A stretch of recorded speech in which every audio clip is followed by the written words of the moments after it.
Hi friends, నేను మీ Navata. Welcome back to Navata's kitchen. ఈరోజు వీడియోలో మనమైతే ఐస్ యాపిల్ పాయసం ఎలా చేయాలో చూద్దాము. ఐస్ యాపిల్ అంటే ఏంటనుకుంటున్నారా? తాటి ముంజలు అనమాట. దాంతో అయితే మనం ఈరోజు పాయసం అయితే చేసి చూద్దాము. చాలా టేస్టీగా ఉంటుంది. చాలా సింపుల్ ప్రాసెస్ కూడా, ఈజీగా చేసుకోవచ్చు. చాలా బాగుంటుంది.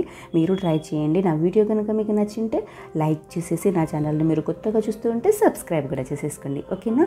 ఇప్పుడైతే మనం ప్రాసెస్ స్టార్ట్ చేద్దాం. ఐస్ పాయసం ఎలా చేయాలో ప్రాసెస్ స్టార్ట్ చేద్దామండి. ఫస్ట్ స్టవ్ ఆన్ చేసేసి ప్యాన్ పెట్టేసి దాంట్లో పాలైతే వేసేసుకోండి. పాలు 1 ప్యాకెట్ పాలైతే వేసుకుంటున్నాను నేను.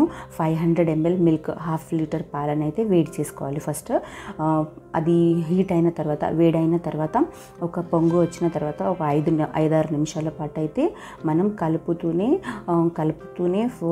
పాలను కలుపుతూ కొంచెం మరిగించుకోవాలన్నమాట. చూడండి, ఇట్లా ఒకసారి పొంగు వచ్చిన తర్వాత పాలను అయితే మరిగించుకొని కొంచెం దగ్గర పడి ఉంటుంది కదా, అప్పుడు మనము దీంట్లోకి షుగర్ అయితే వేసేసుకోవాలి. నేనైతే ఒక చిన్న కప్తోని హాఫ్ కప్ వరకు అయితే షుగర్ వేసేసుకుందాము. మన స్వీట్నెస్కి తగినట్టుగా కొద్దిగా ఎక్కువ వేసుకోవచ్చు. షుగర్ వేసేసుకొని ఆ షుగర్ అంతా అందులో పాలల్లో కలిసిపోయేలాగా కలుపుతూనే ఉండండి.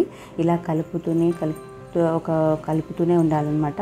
షుగర్ అంతా అందులో కలిసిపోయిన తర్వాత తర్వాతకి ఇందులో మనము ఇలాచీ పౌడర్ ఉంటుంది కదా, అది 1/4 టీ స్పూన్ వరకు అయితే అది వేసుకొని కలిపేసి ఒక నిమిషం పాటు కలిపేసి స్టవ్ ఆఫ్ చేసేయండి. స్టవ్ ఆఫ్ చేసేసి ఈ పాలు అనేది కంప్లీట్గా చల్లారనివ్వాలన్నమాట. కంప్లీట్గా పాలని చల్లారబెట్టుకోవాలి. సో ఇది పక్కన పెట్టేసేయండి, చల్లారనివ్వద్దాము. నెక్స్ట్ మనము డ్రై ఫ్రూట్స్ కూడా తీసుకుందాము. దీంట్లో వేసుకుంటే టేస్టీగా ఉంటుంది కదా. ఒక 7-8 వరకు బాదము, 5-6 కాజు అండ్ పిస్తా కూడా ఒక 5-6 వరకు తీసుకుందామండి. నెక్స్ట్ వీటిని చిన్న చిన్న ముక్కలుగా అయితే కట్ చేసుకుందాము. నేను వీడియోలో చూపిస్తున్నాను కదా, అలా డైరెక్ట్గా వేసుకోవచ్చు. చిన్న చిన్న ముక్కలుగా అయితే కట్ చేసుకుందాం. ఇలా వేసేసుకొని ఇప్పుడు మళ్ళీ స్టవ్ ఆన్ చేసేయండి. ప్యాన్ పెట్టండి. ప్యాన్ హీట్ అయిన తర్వాత దాంట్లో 1 స్పూన్ వరకు నెయ్యి వేసుకోండి. నెయ్యి వేడైన తర్వాత, నెయ్యి కరిగిన తర్వాత ఇప్పుడు దీంట్లో డ్రై ఫ్రూట్స్ కూడా వేసేసుకుందాం. మనం కట్ చేసి పెట్టుకున్న డ్రై ఫ్రూట్స్ కూడా ఇందులో వేసేసి ఫ్రై చేసుకుందాము. డ్రై ఫ్రూట్స్ ఫ్రై అయిన తర్వాతకి తీసి పక్కన పెట్టేసేయండి. ఇప్పుడు నెక్స్ట్ మనం ఏం చేయాలంటే, ఈ తాటి ముంజలు ఉన్నాయి కదా, ఇవి తీసుకొని దీనిపైన ఉండే స్కిన్ అయితే తీసుకోవాలన్నమాట. దానిపైన పొట్టు ఉంది కదా, అదంతా తీసేయాలి. ఇప్పుడు మనకి ఇవి కూడా సమ్మర్ సీజన్లోనే కనిపిస్తాయి. ఇప్పుడు సమ్మర్లోనే కదా ఇది కనిపించేది. డైరెక్ట్గా తింటూ ఉంటాము. ఒకసారి ఇలా పాయసంలా కూడా దీంతో చేసి చూడండి, చాలా బాగుంటుంది. దానిపైన ఉండే స్కిన్ అయితే తీసేయాలి. డైరెక్ట్ కూడా వేసుకోవచ్చు అనుకుంటే, పైది మంచిదే కావచ్చు, కానీ అది వేస్తే మళ్ళీ చేదు ఉంటుంది కాబట్టి మనం దాన్ని తీసేయాలన్నమాట. ఇలా కంప్లీట్గా తీసేయాలి. ఈ తాటి ముంజల పైన ఉండే పొట్టు చూడడానికి ఐస్ లాగా కనిపిస్తున్నాయి కదా, ఐస్ లాగా. ఇలా కొంచెం గట్టిగా ఉండేవి అయితే వేసుకోకండి.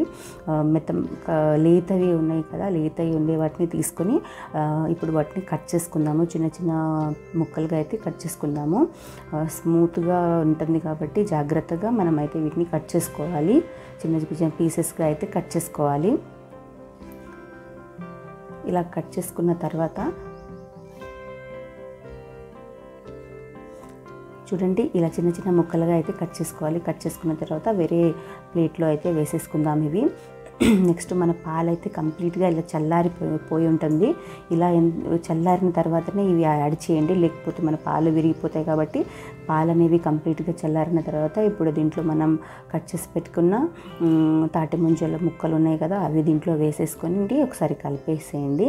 నెక్స్ట్ దీంట్లోకి మనం వేయించి పెట్టుకున్న డ్రై ఫ్రూట్స్ కూడా ఉంది కదా, ఇవి కూడా దీంట్లో వేసేసి కలిపేసుకుందామండి.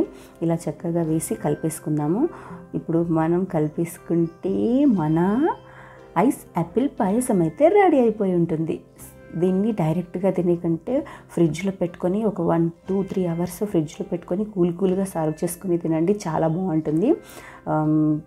ఇంతే, చాలా సింపుల్. ఏముంది ఇందులో, చాలా ఈజీగా చేసుకోవచ్చు. పాలు వేడి చేసుకొని మన స్వీట్నెస్కి తగినట్టు షుగర్ యాడ్ చేసేసుకొని కూల్ అయిన తర్వాత ఐస్ ముక్కలు యాడ్ చేసుకోవాలి. నచ్చితే డ్రై ఫ్రూట్స్ వేసుకోవాలి. చూడండి ఎంత సింపుల్గా ఉంది ప్రాసెస్, చాలా బాగుంది. నా వీడియో కనుక నచ్చిందా అయితే లైక్ చేసి నా ఛానల్ని సబ్స్క్రైబ్ కూడా చేసేసుకోండి. Bye bye.